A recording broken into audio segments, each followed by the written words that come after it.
236페이지 236페이지입니다.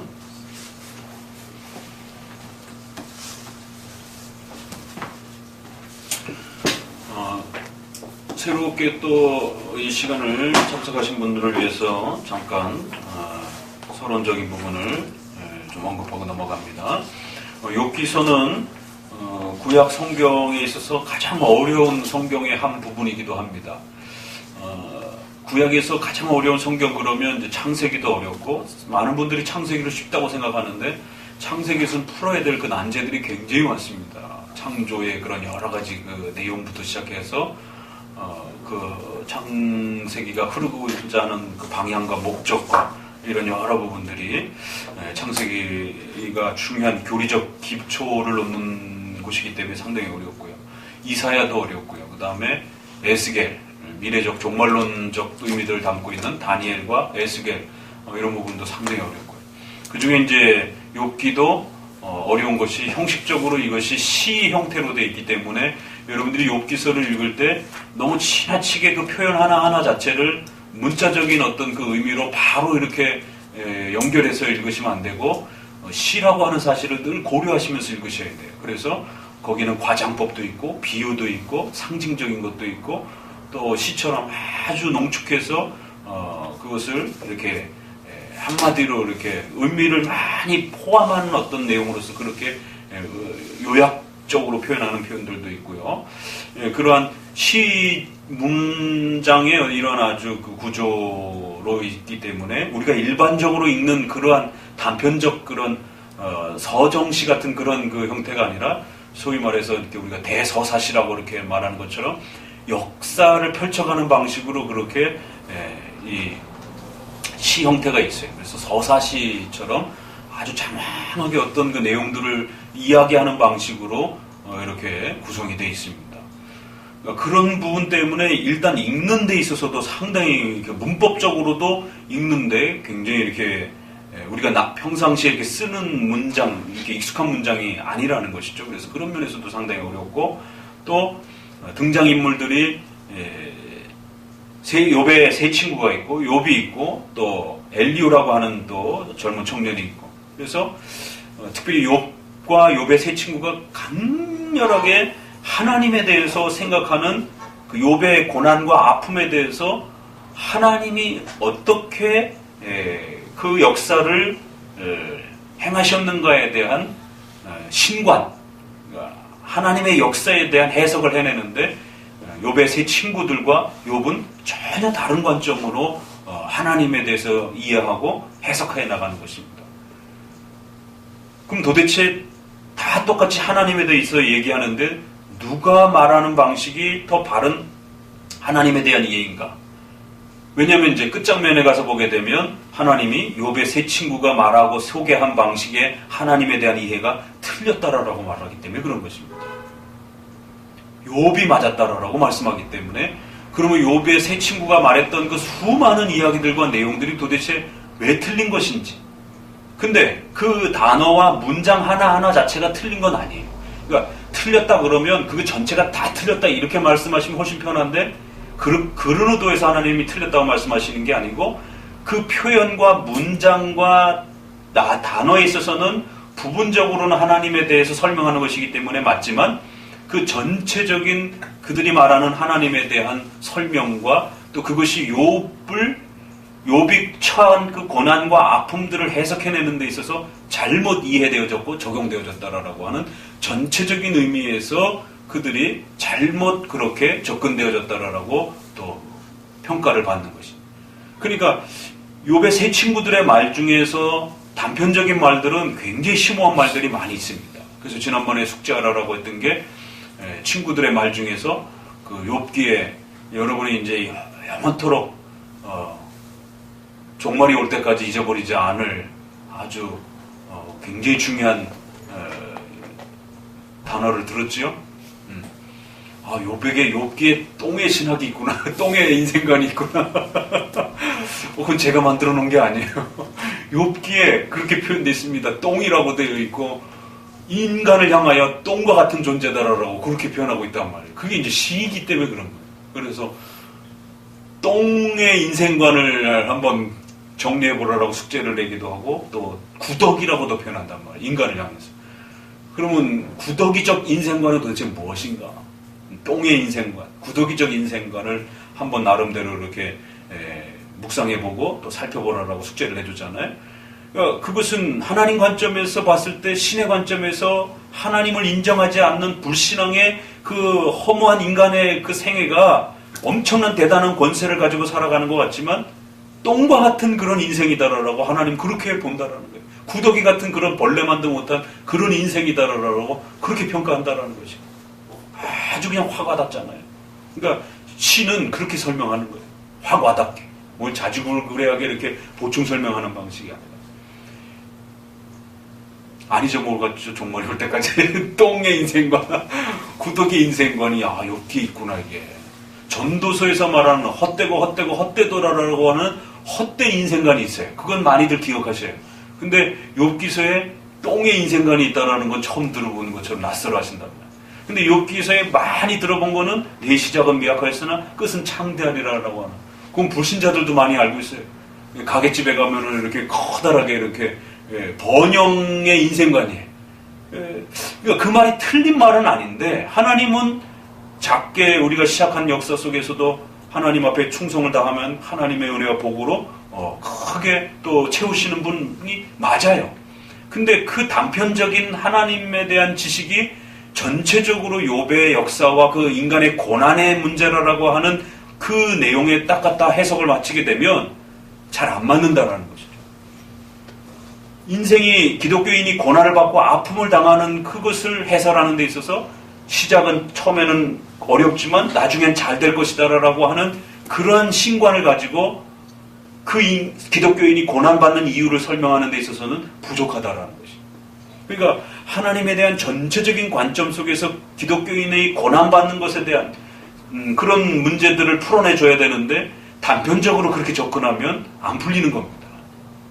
그래서 그 말씀이 아주 전형적인 기복주의를 표현하는 하나님이 부자 되게 해줄 것이다라고 하는, 세상 사람들은 부자 되세요라는 말을 기독교인은 이 말로 이제 이렇게 가게 앞에다가 딱 이렇게 펼쳐놓고, 또 이제 샤머니즘을 좋아하는 사람은 북어대가리나 부적을 이제 돼지머리를 이제 장사 시작할 때 이제 이렇게 놓는 것입니다. 그러니까 그런 식으로 기독교인들도 부적처럼 이렇게 내 시작은 미약하였으나 끝은 창대. 이걸 이제 친구들의 말 속에 이런 부분들이 있는 것이. 그래서 똥의 인생관도 틀린 말은 아닙니다.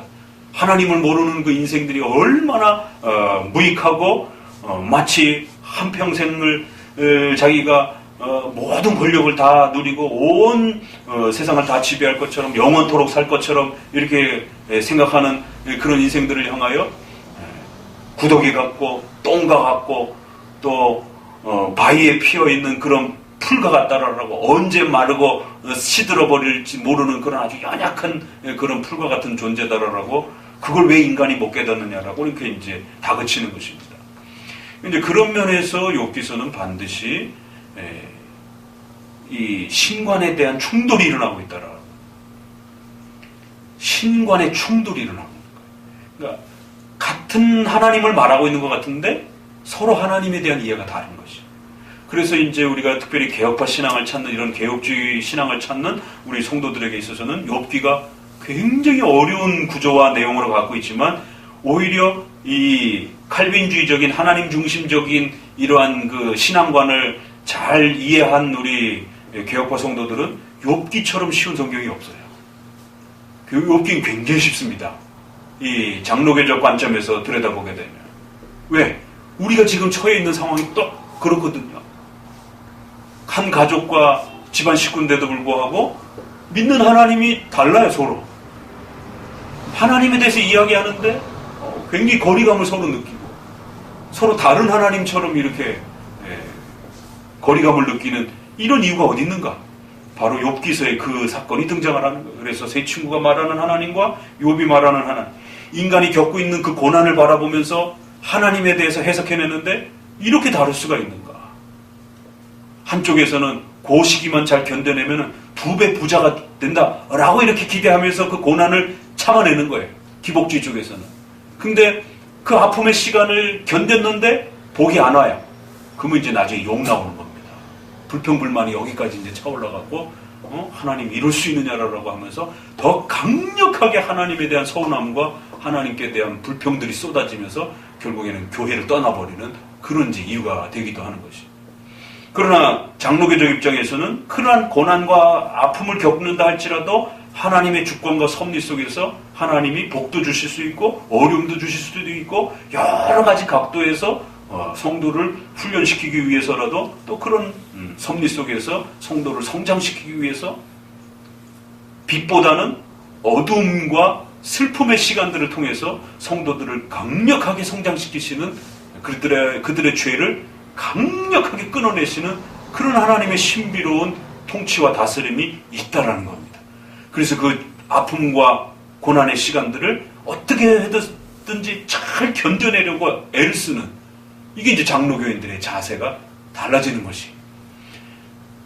세상 사람들은 자살을 합니다. 극단에 이르게 되면. 우리가 생각했을 때는 저 정도의 권력과 내용을 가지고 돈을 갖고 있는 사람들이 왜 자살을 하는가 그러는데 그게 인생인 거예요. 그 권력과 돈을 가지고 있어도 인간은 뭔가 그 방향이 제대로 맞춰져 있지 않으면 그 인간의 이 허전한 마음을 채울 수가 없는 겁니다. 그래서 돈을 바라보고 살아가는 이 인생관이 그 돈 인생관이 똥 인생관이 되는 거예요. 돈을 다 채우면 마치 온 세상에 가장 행복한 자가 될 것처럼 여겼지만 그 돈을 다 가지고도 자살을 하는 것이에요. 그게 인생의 허무함이라는 겁니다. 요즘에 장로님 때문에 아주 시끌시끌한데 그 검사 고발과 관련해서 또 어떤 검사가 자살을 하려고 시도했다가 지금 병원에 실려가서 가까스로 목숨이 살았잖아요. 그 한때의 권력을 휘두르면서 온 세상에 부럽지 않은 대기업들을 호령하고 막 이러면서 그 권력을 쥐던 그런 분이 이제 오히려 자기가 공격을 당하는 조사를 받아야 되는 그런 위치에 있다 보니까 자살이라고 하는. 그러니까 우리가 그런 권력을 가져보지 못한 사람들은 세상에 저 권력이 얼마나 대단한 건데 왜 자살을 하지? 아무리 좀 수세에 몰렸다 할지라도 그래도 권력은 권력인 거잖아요.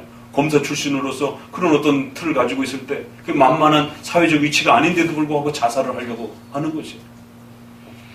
그러니까 일반 사람들은 그렇게 인생의 방향성을 찾지 못했을 때 그런 일이 벌어지게 되고 또 역시 기독교인들도 기복주의로 나갔을 때 그 원하는 만큼의 기복주의적 내용이 채워지지 않으면 결국 거기에 대한 엄청난 하나님에 대한 반감들을 갖게 되고 그러면서 결국 교회를 떠나게 되는 이런 일들이 벌어지는 것이죠. 그렇지만 인생의 이 고난과 아픔에 대한 문제를 우리 장로교의 섭리 안에서 예정론 안에서 하나님의 절대 주권이라고 하는 이 신적 작정과 섭리 안에서 인생관을 이해하고 배워가지 않으면 이런 아주 극단적인 무모한 삶의 인생으로 이렇게 노출이 돼버리는 것이. 장로교적인 이런 신앙관과 인생관을 잘 이해했을 때 고난과 아픔과 어려움의 시간이 와도 그걸 잘 견뎌내고 이겨낼 수 있는. 그러니까 똑같은 상황인데 어떤 가치관과 세계관에 따라서 사람이 그 어려움을 대처하고 바라보는 행동과 시선이 전혀 다릅니다. 희한하죠. 어떤 사람은 그거보다 훨씬 적은 그런 아픔의 시간인데도 자살하려고 하는 사람이 있는가. 어떤 사람은 그보다 정말 눈물이 쏙 빠지게 힘든 시간들인데도 아무렇지 않게 잘 견디는 거예요. 욥기서는 이처럼 인간이 죽을 위기와 어려움을 겪었을 때에 그런 인간 앞에 신은 어떤 존재인가? 이걸 묻는 겁니다. 인간에게 있어서 신은 어떤 존재인가? 우리 인간에게 있어서 신은 과연 왜 필요한가? 인간은 진정 신이 필요한 존재인가? 이런 질문들을 던지면서 결국 그 기독교에서 말하는 삼일체 하나님이 온 우주 만물을 통치하시고 지배하시면서 그분이 인생을 만들고 또 그 인생을 거두어 가시기도 하시고 그 인생에게 모든 삶의 복락을 주시기도 하시고 또 아픔들을 주시기도 하시고 하나님의 뜻에 따라 죽음과 고통과 괴로움을 또 허락하시기도 한다는 거예요. 수많은 세포들 중에 저와 여러분이 인간이 된 겁니다. 그것도 하나님 계획 속에서 그렇게 됐다라는 것이. 그러니까 이러한 그 창조주와 우리가 피조물로서의 그런 하나님의 거대한 위대함들을 이제 욥기서를 통해서 이렇게 만나게 되는 것이죠.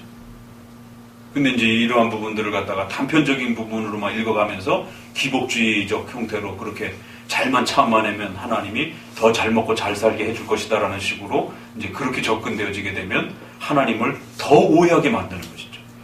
욥기서는 오히려 인생을 더 강력하게 쓰라림과 아픔과 눈물의 시간으로서 그렇게 이끌어가시는 하나님의 그 역사와 통치를 우리가 어떻게 이해해야 될 것인가, 그런 위대한 신을 우리가 어떻게 바라봐야 될 것인가에 대해서 인간의 그 기복주의적이고 인간에게 뭔가를 끊임없이 뭔가 좋은 걸 채워야 된다라고 하는 이런 잘못된 그 물질주의적인 이러한 그 신관을 강력하게 깨고 싶어하는 게 욥기인 거예요. 근데 그걸 거꾸로 너 이번 기회, 이 어려운 기회를 잘만 참아내면 하나님이 너 더 부자가 되게 만들어 줄 거야. 이제 이런 식으로 완전히 정반대 방향 쪽으로 하나님을 소개받는 것이.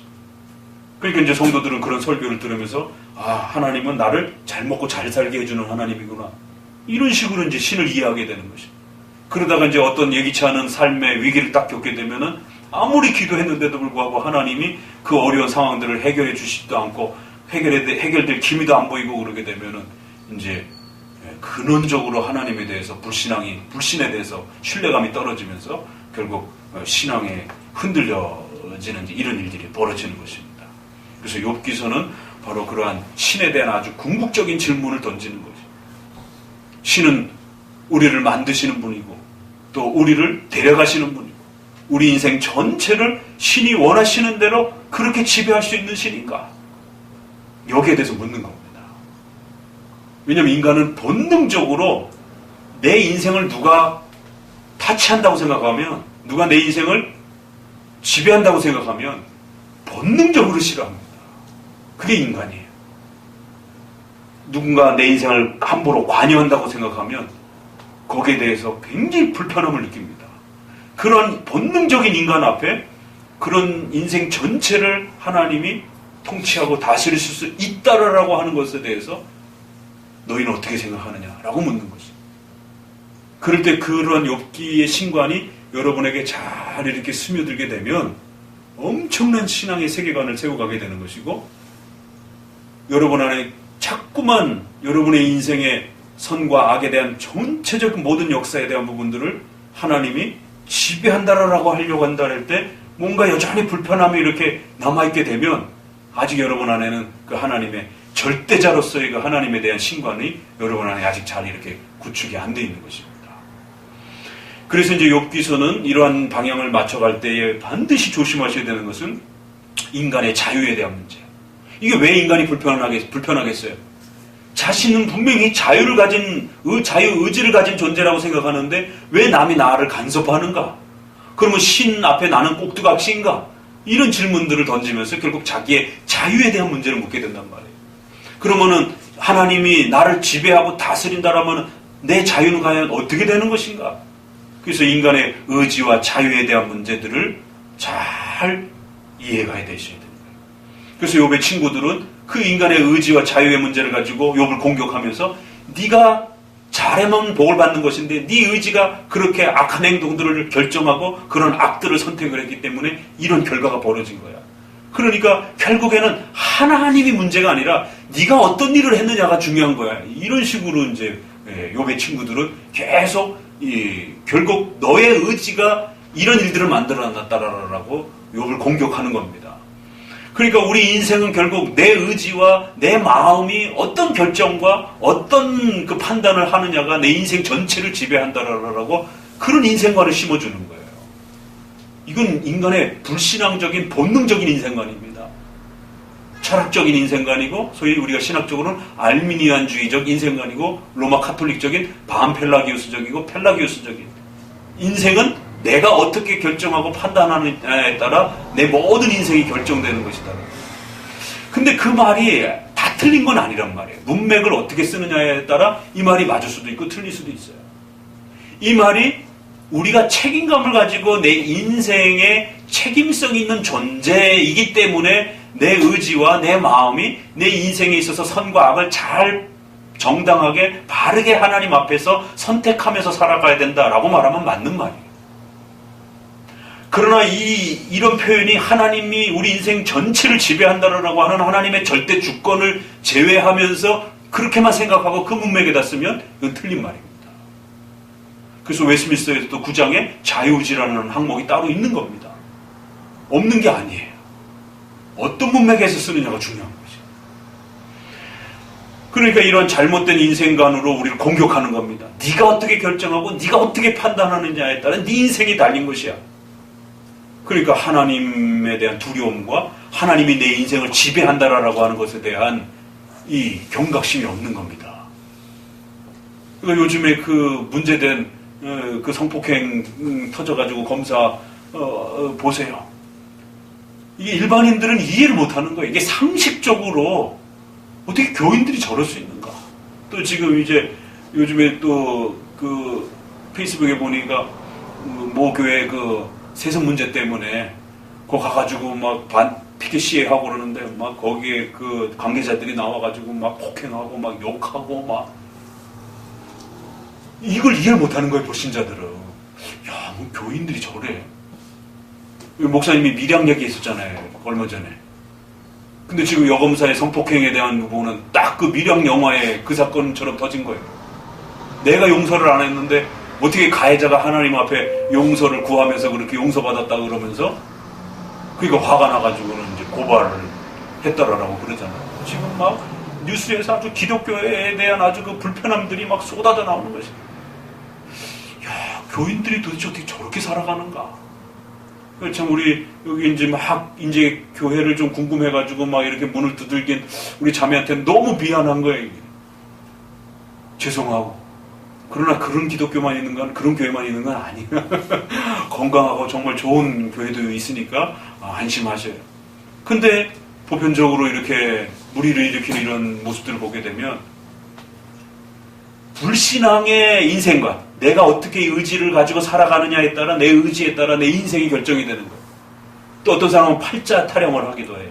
그거를 제대로 못하는 사람은 팔자 타령을 하고, 근데 그런 인생관이 우리 안으로 들어오게 되면 역사 속에 그렇게 로마 가톨릭이 신학적 영향을 받았던 반펠라기오스, 알미니안주의, 이게 다 하나님이 최종 절대권을 가진 게 아니라 우리 인간이 얼마만큼 50% 정도는 우리 인간이 어떤 결정을 하느냐에 따라 하나님은 지켜보시다가 그 인간이 최종적으로 어떤 결정을 내릴 때 하나님도 그 결정을 따라 붙는다라는 거예요. 그러니까 아주 이게 묘하게 하나님의 절대권을 부정하는 것도 아니고 그렇다고 인정하는 것도 아니고, 이 반반, 인간의 의지 반, 하나님의 절대적 의지 반, 이런 식으로 믹서해서 가르치는 것이 이제 장로교, 우리 정통 장로교 외에서는 그렇게들 가르치는 거죠. 그러니까 성도들이 그런 설교를 들으면서 어떻게 살아가느냐면 내 인생은 내가 어떻게 결정하느냐에 따라 결국 성공과 실패가 나타나는 거예요. 그런 간증들이 뭐예요? 내가 적어도 검사가 되고, 내가 적어도 이런 권력을 가지고 있고, 적어도 내가 이런 성공을 한 것은 내가 어떻게 하나님 앞에 살아왔느냐에 대한 발자취이고, 하나님이 나에게 복 주신 것에 대한 열매다라고 결국 많은 사람들 앞에 자랑하는 것이고, 그 자랑을 결국 교회는 이용을 해서 봐라, 적어도 우리 교회 안에 이러한 검사, 국회의원, 시장, 이러한 그 권력자들이 우리 교회는 이렇게 포진되어 있다라는 것을 대외적으로 또 홍보하고 광고하는, 이게 종교가 진정한 이 인간의 구원의 문제를 가지고 고민하는 게 아니라 거대한 하나의 조직화되어 있는 이런 하나의 집단처럼 이렇게 이제 굴러가는 것이죠. 그러니까 결국 그러한 사고방식, 또 하나는, 두 번째는 죄에 대한 문제. 그래서 욥기서는 인간의 이러한 그 악한 상황들이 발생이 되었을 때 이런 악한 상황들을 사탄이 그렇게 그 공격적으로 했다고도 그러고, 또 그 주변에 있는 모든 악인들이 욥의 가정을 그렇게 공격했다고도 그러고, 또 욥의 친구들이 또 악의적으로 그렇게 또 욥을 막 공격해대기도 하고, 그랬을 때에 결국 이 악이 하나님의 절대적 주권의 역사 앞에서 도대체 이 악은 인간의 삶 속에 어떤 역할을 하고 왜 다가오고 어느 정도로 영향력을 끼치고 어떻게 될 것인가, 인생에 있어서 이 죄, 악, 또 재난, 포괄적으로 이렇게 표현할 수 있다면 이런 총체적인 이런 악과 이런 죄에 대한 부분들을 인생은 어떻게 이걸 다뤄야 되고 또 하나님은 어떻게 이 악에 대한 문제들을 하나님은 대처하시는가. 그래서 의외로요, 예정론을 다룰 때 도로트 신조나 웨스민스터 신조에서 욥기서를 굉장히 많이 이용을 합니다. 그러니까 우리가 생각할 때는 욥기서를 이렇게 왜 많이 이용을 하지라고 의아해할 정도로 신론과 예정론을 설명할 때, 특별히 선택과 유기에 있어서 유기 문제, 왜 하나님은 어떤 자들을 영원히 버리시는가, 이 문제를 설명을 할 때 욥기서를 상당히 많이 갖고 끌고 와서 설명을 해나가요. 참 우리가 이해할 수 없는, 욥기에 그런 내용들이 있는가. 그게 왜 그러냐면 악에 대한 문제이기 때문에. 하나님 앞에서 악은 도대체 무엇인가? 하나님이 악을 만드신 건가? 왜? 지금 욥이 악한 상황에 빠져 있잖아요. 갑자기 자식들이 죽어나가요. 가지고 있던 재산들 다 잃어버렸어요. 목숨의 위협을 받아서 별 질병에 걸려가지고, 이걸 악이라 표현해도 좋고 죄라고도 표현해도 괜찮아요. 다 그 바운다리 안에 있는 거니까. 근데 욥기서 첫 장에는 이 모든 것이 하나님의 계획 속에서 일어났다 이렇게 말한다. 아담의 타락이 하나님의 계획 속에 있었을까요? 아니었을까요? 계획 속에 있었다고 그러면 하나님이 그럼 악을 만든 겁니까? 이런 딜레마에 빠지는 거고. 그럼 하나님이 아담의 타락에 대해서는 몰랐었습니다. 이러면 하나님은 무능력한 하나님이 되는 거고. 이 딜레마에 빠지는 것이에요. 그래서 악에 대한 문제와 유기에 대한 문제를 풀어 설명할 때는 굉장히 조심하셔야 됩니다. 하나님이 악을 만든 것처럼 말을 해도 안 되는 것이고, 그렇다고 하나님이 악에 대해서 모르고 알미니안주의자들처럼 인간이 어떤 결정을 하느냐에 따라 하나님은 그저 따라붙을 뿐이다라고, 그러니까 하나님은 그 인간의 악에 대한 책임은 인간이 저지른 것이지 하나님이 그렇게 그 결정을 하신 것이 아니기 때문에 하나님에겐 죄의 책임이 없어. 이렇게 이제 설명해 가는 것이. 그러나 하나님은 무능력한 하나님이 되어버리는 거예요. 그렇게 설명을 하게 돼요. 그럴 때 우리 장로교는 욥기서를 통해서 어떻게 설명하는가? 아담의 타락을 하나님이 분명히 신적 작정과 예정 속에서 계획하시고 통치하시고 다스리시고 주관하셨다라고 말합니다. 그래서 영어에는 오더라는 말까지 써요. 그래서 이제 이걸 번역할 때 어떻게 번역하느냐가 굉장히 중요합니다. 이걸 명령했다라고 번역을 하게 되면 우리 한국적 정서에서는 굉장히 심각해져요. 하나님이 죄를 만들었다라는 개념으로 이렇게 성도들에게는 전달이 된단 말이에요. 그러니까 이제 성도들이 어설피 영어 좀 읽을 줄 안다고 해갖고는 웨스민스터를 이렇게 원문으로 읽다가 선생님으로부터, 목사님으로부터 이렇게 웨스민스터를 차근차근히 배워가지 않으면 그런 단어와 이런 문장들을 그냥 자기식대로 해석해서 하나님이 악에 대해서 오더했구나. 리미트, 오더, 거버먼트 이런 단어들이 나와요. 그럴 때 오더를 했구나 그러면 의사가 오더 명령을 내리잖아요. 그러면 그 전적 책임은 의사에게 있는 거예요. 오더를 내린 사람에게 있는 겁니다. 근데 하나님이 그 악에 대해서 오더라는 단어를 쓴단 말이에요. 이게 400년 전 중세 영어이기 때문에 오늘날의 현대적 오더 개념으로 해석하면 안 된단 말이에요. 그래서 합동 측에서 번역할 때도 박경영 목사님이 잘 번역하세요. 처리하신다. 정돈하신다. 질서 개념이거든요, 이 오더가. 그래서 명령한다는 개념도 있지만 질서를 잘 잡아놓는다라는 그런 개념도 있는 것이에요. 그래서 정돈하셨다. 정리하셨다.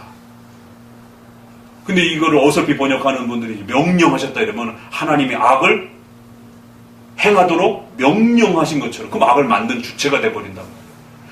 그러면 이 욥의 이 모든 악한 상황들이 하나님이 명령한 건가? 잘못 보면 그렇게 느껴지는 것이. 그러나 어떤 관점에서 보게 되면 이건 분명히 하나님이 명령하신 것이. 하나님이 죄를 만들고 죄의 주인인 것처럼 생각하지만 않으신다라면 오더라는 단어를 쓸 수 있어요. 하나님이 명령하신 것이. 사탄에게 명령했잖아요. 해봐라. 그렇지만 욥은 건들지 말아라. 여기까지만 해봐라. 하나님이 명령했잖아요. 그래서 오더라는 말을 쓰기도 하지만 그럼에도 불구하고 우리 선조들은 오해되지 않도록 반드시 허락이라고 하는 단어를 그 악을 설명할 때는 곁에다 두고 설명을 하는 거예요. 그래서 허용적 작정. 하나님의 신적 작정에는 능동적 작정이기도 하고 허용적 작정이기도 하다. 적대적 작정이 있고 수동적 작정이 있을 수도 있다. 두 작정이 있는 게 아니라 하나의 작정인데 우리 인간의 눈으로 볼 때에 그렇게 인식되어지기도 한다라는 것이. 그래서 죄를 설명할 때는 반드시 하나님이 주관하시고 통치하시고 다스린다라고 말할 수는 있어도 하나님이 그 욥의 악한 상황들을 만들었다. 원인이다. 이렇게 설명하면 안 된다. 그러니까 이 인간에게 발생되어지는 이 악의 문제들을 잘 이해하고 우리가 깨닫고 하나님의 통치와 다스림 속에서 우리에게 주어지는 또 세계사적으로 주어지는 이 악한 상황들에 대한 올바른 세계관을 잘 정립하지 않게 되면 악에 대해서 지나치게 무책임한 태도가 나타나게 되고요. 악에 대해서 지나치게 신론적인 하나님이 그 모든 역사의 주인인 것처럼 그 악의 역사의 주인인 것처럼 그런 식으로 또 끌고 가게 되는 거예요. 그렇게 되면 극단적인 이제 소위 말해서 하이퍼적인 그런 형태로 신앙관으로 나가기도 하고 또 한쪽으로는 알미니언주의적인 무능력한 그러한 하나님 쪽으로 한쪽은 너무 극단적으로 끌고 가면서 하나님의 절대 주권을 강하게 강조하다가 하나님이 죄의 원인인 것처럼 이렇게 이제 설명을 해가고 자기도 그렇게 이해를 하고 자기 삶 속에 주어지는 이런 모든 상황들에 대해서 이건 하나님이 만들었으니까 이 상황들은 알아서 잘 지나갈 거야. 그러면서 그 악한 상황들을 고쳐나가려고 하지도 않고 그 악을 개선하려고 하지도 않고 전형적인 힌두교처럼 또 이슬람처럼 교통사고를 가다가 차를 사고 가다가 사람 교통사고 나서 죽었잖아요. 그럼 알라의 뜻이다. 이 힌두교도 신의 뜻입니다. 악에 대해서 대처하지를 않는 것이에요. 개선하려고 하지를 않는 것이에요. 그러니까 이쪽 극단적으로 신적 주권을 강조를 하게 되면 악에 있어서 그 신적 주권을 잘 조율해서 말하지 않고 하나님의 주권적 그 개인만 강조를 하게 되면 그런 식으로 오해되어지는 거죠. 성도들의 삶의 태도가 그렇게 나타나는 거죠. 그렇게 해가지고 소위 말해서 신비주의에 아주 깊이 빠진 그런 성도들, 자기가 죄를 저지르고 범죄를 해놓고도 이건 다 신의 뜻 속에서 일어난 거야.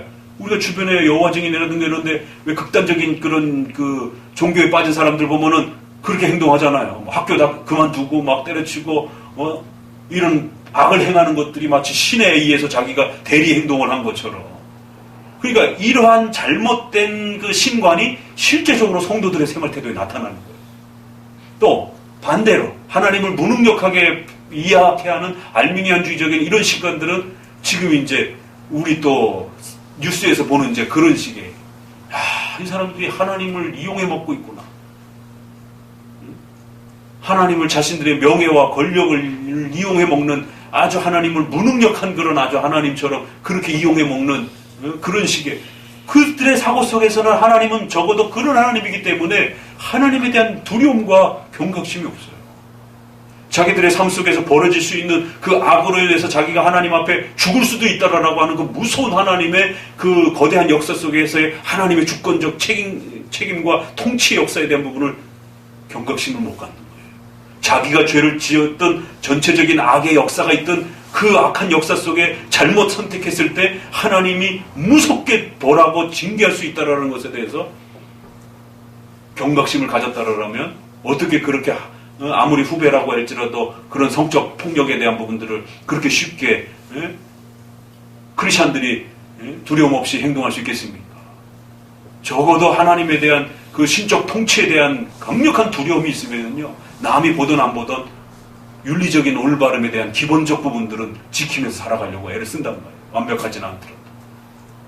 막 살아놓고는 이제 간증을 하는 것이 하나님을 얼마나 무능력하고 얼마나 우습게 여겼으면 자신들이 그렇게 저지른 그런 악행들에 대해서 하나님은 전혀 관여도 안 하고 어떤 징계도 내리지도 않고 어떤 일도 벌어지지도 않는 것처럼 그렇게 생각하는 거예요. 그러니까 그게 나와서 간증을 하고 그 간증을 본 사람이 화가 나가지고 그렇게 사회적으로 그냥 폭탄을 던지듯이 그런 일들이. 그러니까 이렇게 양극단의 잘못된 신앙관이 성도들의 삶 속에 실제적으로 이런 현상들이 벌어지게 만드는 일이 벌어지는 것이죠. 근데 우리 장로교는 욥기서에서 나타나는 이러한 하나님의 인생에 대한 지배권에 대한, 특별히 선과 악에 대한, 특별히 욥이 겪는 이 거대한 고통과 악에 대한 이런 슬픔의 이러한 재앙까지도 하나님이 악에 물들지 않으면서, 악을 만들지 않으면서, 악의 원인이 아니면서도 하나님은 거벌먼트하고 통치하고 다스리시고 지배하실 수 있는, 그렇기 때문에 우리의 의지가 악의 분명한 주인이에요. 우리 그렇게 말하는 겁니다.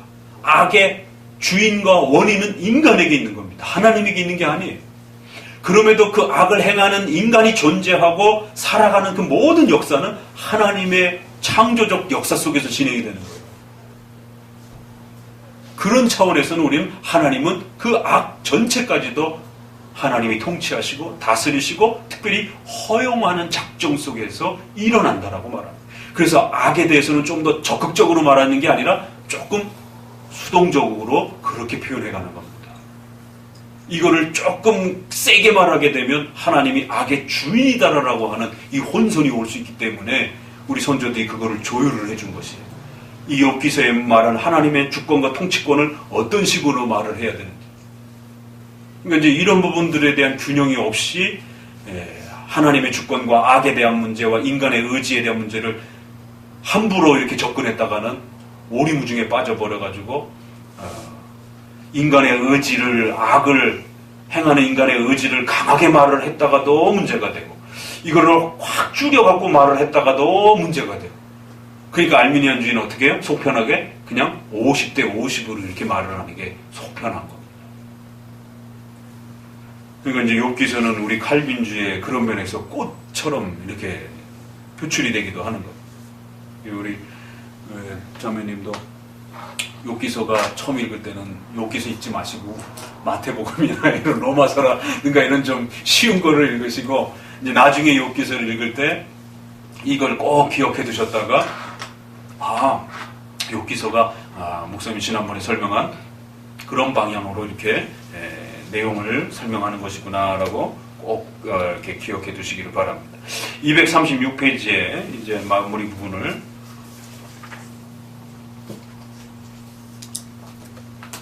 보도록 합니다.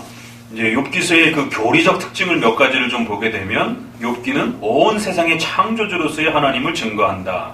그는 인간 세계뿐만 아니라 우주와 동물계까지도 창조하신 하나님을 증거함으로써 모든 피조계에 대한 하나님의 주권과 섭리를 강조함으로 신분주의적 신앙을 가르친다. 또 두 번째, 욥기는 선과 악을 포함하는 하나님의 절대 주권적 통치와 섭리 신앙을 가르친다. 그래서 창조주로서의 하나님은 누구신가? 또 선과 악 전체를 어떻게 지배해 가시는가? 이 섭리, 다스림에 대한 문제예요. 오직 우리 하나님은 하늘에 계셔서 원하시는 모든 것을 행하셨다라는 고백처럼 만물에 대한 절대권을 갖고 계시기 때문에 하나님은 인간의 희망대로 움직이지 않는다. 따라서 그분은 인간이 생각지 못한 예상 외의 행동을 취하시기도 하지만, 비록 인간이 생각지 못한, 그리고 인간이 이해하지 못하는 역사를 행하실지라도 그분은 그 어떤 악이나 잘못이 없으시고 언제나 공의로우시며 완전한 선을 소유한 분이시라는 것이 욥기의 고백이다. 그러니까 선과 이 악을 어떤 방식으로 다스려가는가에 대한 세밀한 이해가 필요하다는 거예요. 특별히 악의 문제에 있어서. 이러한 신앙은 욥이 결론 부분에서 하나님의 공의를 인정하고 잠시라도 그의 선하심에 의문을 품었던 그의 어리석음을 회개하는 장면에서 잘 드러난다. 전도서 3장은 이와 같은 절대주권적 신앙을 다음과 같이 고백한다. 하나님이 인생들에게 노고를 주사 애쓰게 하신 것을 내가 보았노라. 하나님이 모든 것을 지으시되 때를 따라 아름답게 하셨고 또 사람에게 영원을 사모하는 마음을 주셨느니라. 그러나 하나님의 하시는 일의 시종을 사람으로 측량할 수 없게 하셨도다. 무릇 하나님이 행하시는 것은 영원히 있을 것이라. 더할 수도 없고 덜할 수도 없나니 하나님이 이와 같이 행하심으로 사람으로 그 앞에 경외하게 하려 하심인 줄을 내가 알았도다. 그러니까 인생 전체는 덜할 수도 없고 더할 수도 없는 겁니다. 우리의 의지를 따라서. 하나님의 절대 주권 속에서 온 세상이 창조가 된 거고 여러분이 태어난 거고 여러분은 하나님이 계획하신 때 죽을 거예요. 저는 몰라요. 여러분이 언제 죽을지. 그렇지만 하나님이 계획하신 때 여러분은 죽는 겁니다. 더 살고자 해도 안 돼. 허락되지 않습니다. 하나님이 정하신 때에 죽습니다. 그러나 누가 50살에 죽을지 60살에 죽을지 모르는 것입니다. 그런 분명한 인생에 대한 지배권에 대한 강력한 그 중심을 심어주고 싶어 하는 거예요. 그 토대 위에서 인간은 자기 책임과 의지를 어떻게 발휘하면서 살아가는가에 대해서 배워가는 겁니다. 이게 기초가 안 깔리게 되면 인생이 자기 손에 달려있는 것처럼 그렇게 거만해지게 되고, 그 엄청난 착각 속에서 부귀영화를 마치 모든 것인 것 마냥 그렇게 거기에 빠져들어서 그렇게 헤매고 살아가게, 그렇게 되면 똥의 인생관이 된다는 거예요. 하나님이 내일 아침에 그 숨 걷어가실 수도 있다는 거예요. 아무 의미가 없다는 거예요. 이런 하나님의 엄청난 이 인생관을 깨닫지 못하면 그렇게 발버둥 치던 인간이, 그 세계적 부자인 이건희 회장님이 그 젊은 나이에, 요즘 70이면은 뭐 경로당에도 못 가는 나이입니다. 그렇죠? 그 엄청난 부를 갖고도 70에 그렇게 의식을 잃고 병상에 누워있어요. 근데 그게 전도서에 아주 정확하게 나왔어요. 밤낮없이 번 돈을 가지고 엄청난 부귀영화를 누리고 있을지라도 그 인생을 그 다음에 하나님이 거둬 데려가시면 그게 무슨 의미가 있느냐. 헛되고 헛되도다. 욥기하고 전도사하고 그래서 그런 면에서 좀 비슷한 면이 있어요. 하나님은 3번 자신의 뜻을 성취하기 위한 다양한 섭리적 수단과 방법을 사용하신다. 그러니까 이런 표현들을 잘 읽고 많이 묵상하셔야 돼요. 그럼 하나님이 악을 통치하시고 다스릴 때 하나님이 주체가 돼서 원인이 되어가지고 그 악을 만든다 생각하시면 안 돼요. 그럼 아담의 선악과의 타락은 어떤 걸까요? 수단이에요.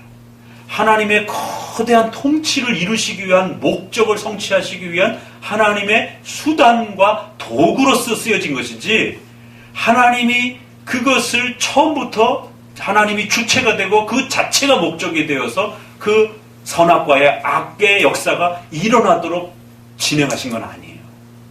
하나님이 그 역사를 행하신 건 맞아요. 그러나 목적과 수단과 방식이 다르다는 거예요. 그걸 아예 처음부터 하나님이 목적하시는 그런 방식으로 주체를 행하셨다라면 하나님은 악한 신이 돼요. 그러나 하나님의 최종적 목적은 그 악을 폭발시키는 게 목적이 아니에요.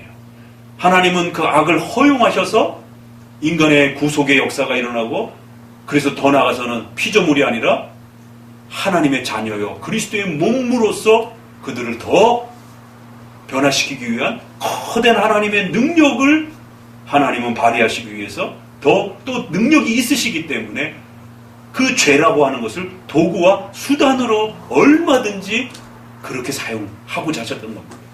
그래서 이 섭리적 수단과 도구가 얼마든지 하나님께서는 이 악한 이런 그 내용과 상황들도 쓰여질 수 있다는 거예요. 여러분, 예수님을 믿겠다라고 회개하고 믿어야 예정된 자도 택한 자도 실제적으로 그 구원이 효력적으로 성취되는 것이에요. 아무리 택한 자라 할지라도 그가 시간 속에서 예수 그리스도를 믿고 구원에 대한 신앙의 믿음에 대한 고백을 하고 교회 가운데로 나오지 않으면 그는 여전히 불신자의 그 상태 속에 남아있는 겁니다. 아직도. 그리고 이거를 착각을 해가지고 카이퍼가 영원 중생 칭이라는 것을 주장했다가 아주 혹독하게 비난을 받았잖아요. 뭐 어차피 선택받았으니까 우리는 영원 전에 다 그냥 칭의와 이 부분들 다 받은 거 아닌가? 이렇게 생각했다가 영원전 선택 속에서 일어나는 하나님의 작정과 그 작정이 실제적으로 실현되어지도록 시간 속에서 하나님이 믿음, 회개, 칭의라고 하는 것을 수단적으로 구원을 이루기 위하여 하나님이 사용하는 그 수단까지도 하나님이 세워놓으셨기 때문에, 작정해 놓으셨기 때문에 예정된 자는 반드시 이 수단과 도구를 사용해서 하나님께로 나오는 것이지, 이 수단 없이 그냥 선택된 자는 그냥 갑자기 어느 날 딱 일어나니까 갑자기 마음속에 예수님 다 믿게 되어지고 이러는 게 아니다. 그러면 교회도 필요 없는 것이죠. 교회라는 수단을 통해서 하나님은 그들을, 예정된 자들이 하나님의 구원받은 백성으로 이렇게 성취되어지도록, 선을 위해서도 그런 수단이 필요한 것이. 그래서 우리는 반드시 복음을 전해야 되고, 아무리 예정론을 가르친다 할지라도 복음 전도에 최선을 다해야 되는 겁니다. 교회를 세워가는 일에 최선을 다하는 것이, 그게 수단과 도구이기 때문에. 악에 대해서도 마찬가지예요. 하나님 그 악을 통해서 예수 그리스도의 십자가의 보혈의 피 흘림과 구원이라고 하는 이 거대한 구원 계획들을 그렇게 세워놓으신 것이에요. 악이 없었으면 그리스도의 피 흘림과 우리가 그리스도의 몸이 되어지는 이러한 변화들이 나타나지 않는 것입니다. 그래서 섭리의 수단과 방법으로서 이 악을 사용하실 수 있다라고 말하면 그건 맞는 말이에요. 근데 하나님이 우리가 악을 행할 때처럼 아주 그 악한 자가 악을 목적으로 해서 내 저놈 죽여야지 라고 하는 그런 어떤 악한 목적과 그 주체를 가지고 그 악을 행하셨다라면 그렇게 말하면 큰일 납니다. 그래서 오더라는 말을 이쪽에서도 쓸 수 있고 이쪽에서도 쓸 수 있다라는 거예요. 수단과 도구로서의 오더 개념을 우리가 쓴다라면 그거는 맞는 말이에요.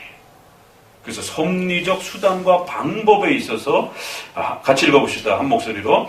하나님은 자신의 완전한 뜻과 목적을 성취하기 위해서 인간의 부귀영화, 고난, 아픔, 재앙, 죽음 등 여러 가지 방법을 사용하실 수 있다. 십자가의 고난과 아픔이 인간 도구로 사용된 것처럼 의인에게 임하는 고난과 아픔까지도 섭리적 수단의 방법이다. 물론 이러한 견해의 저변에는 죄의 결과로 인한 고난이라는 신앙 역시 빼놓을 수 없는 중요한 사상으로 흐르고 있지만 욥기는 의인에게 임하는 고난의 의미는 성적 수단과 하나님의 뜻을 성취하는 도구로 사용할 수 있음을 의지한다. 4번 욥기는 올바른 순종의 의미를 가르친다. 같이 읽어봅니다. 인내하는 욥의 모습을 통해 예수님의 고난과 고통을 보게 하며 또한 보라 인내하는 자를 우리가 복되다 하나니 너희가 욥의 인내를 들었고 주께서 주신 결말을 보았거니와 주는 가장 자비하시고 긍휼히 여기시는 자니라 하는 말씀에서 보듯이 고통당하는 성도가 취해야 할 올바른 순종의 자세와 믿음의 모습을 보여준다. 그러니까 이 순종은 복받기 위해서 잘 참아내는 그런 뜻이 아니라 우리 인생 전체를 지배하는 하나님 앞에 인간이 무릎 꿇게 되어질 수 있다는 거예요. 겸손히 하나님 앞에 두려움을 가지고 내 인생 전체를 지배하시는 하나님 앞에 무릎 꿇게 되는, 두려움을 갖고 하나님의 통치 역사 앞에 내 인생을 내어드리고 맡기게 되는, 그래서 내 인생이라고 함부로 내 마음대로 살려고 하는 그런 자세가 아니라 하나님의 목적 속에서 하나님의 거대한 계획을 이루시기 위한 그런 목적 속에서 수많은 그 세포들 중에 나를 수정란으로 만드셔서 나를 인간으로 만들어 놓으신 것이, 그럼 하나님의 목적대로 나를 쓰세요 라고 여러분의 인생을 하나님 앞에 기꺼이 무릎 꿇고 내어놓게 되는 것입니다. 그래서 욥기는 굉장히 멋있는 겁니다. 하나님이 누구신지를 정확하게 가르치고 인간이 무엇인지를 아주 정확하게 우리에게 펼쳐 보여주는 것입니다. 마지막, 욥기는 인본주의와 조건신앙의 위험성을 경고한다. 읽어봅니다. 욥과 욥의 세 친구와의 논쟁을 통해 인생의 문제를 단순하게 조건주의적 신앙으로 접근하여 천편일률적이고 획일적인 원선징악 사상으로 이해하는 것의 허점과 모순을 보여준다. 즉 하나님을 언급할지라도 종합적이고 균형 잡힌 기독교 신앙을 체계화하지 못하면 한쪽으로 치우친 인본주의, 펠라기안주의, 알미니안주의, 자유주의 등의 신앙으로 변질될 수 있음을 경고한다. 그러니까 이렇게 같은 하나님을 말하는 것 같은데 장로교회, 우리 개혁교회에서 말하는 하나님과 일반적인 교회에서 말하는 하나님이 이렇게 서로 다른 거죠. 저쪽에서는 조건신앙을 통해서 우리가 잘만 그 딜을 하면 하나님이 우리를 도와줄 거야, 이런 식으로 하나님을 소개한다는 거예요. 그러나 장로교에서는 하나님이 우리의 전 인생의 주인이시라고 그렇게 가르치는 거예요. 조건과 딜의 신앙이 아니라 절대적 은총과 절대적 주권 신앙을 가르치는 거예요. 그래서 어거스틴의 신앙을 절대적 은총 신앙이라고 그러는 거고, 칼빈의 신앙을 한마디로 하나님의 절대 주권적 신앙이다라고 이렇게 표현을 하는 겁니다. 이러한 그 욥기서가 이렇게 우리 칼빈주의의 아주 핵심적인 그 신관에 대한 아주 핵심 내용들을 이렇게 잘 정리를 해놓고 있어요. 그래서 이런 관점에서 이제 여러분들이 욥기서를 읽어가게 되면 오히려 욥기서는 굉장히 쉽고 빨리 이해되어질 수 있는 이제 그런 방향을 갖고 있는 것입니다. 그래서 다음에는 그 각각의 인물에 대한 좀 더 세밀한 부분들을 좀 더 책을 통해서 소개받아 보도록 합시다. 기도합니다.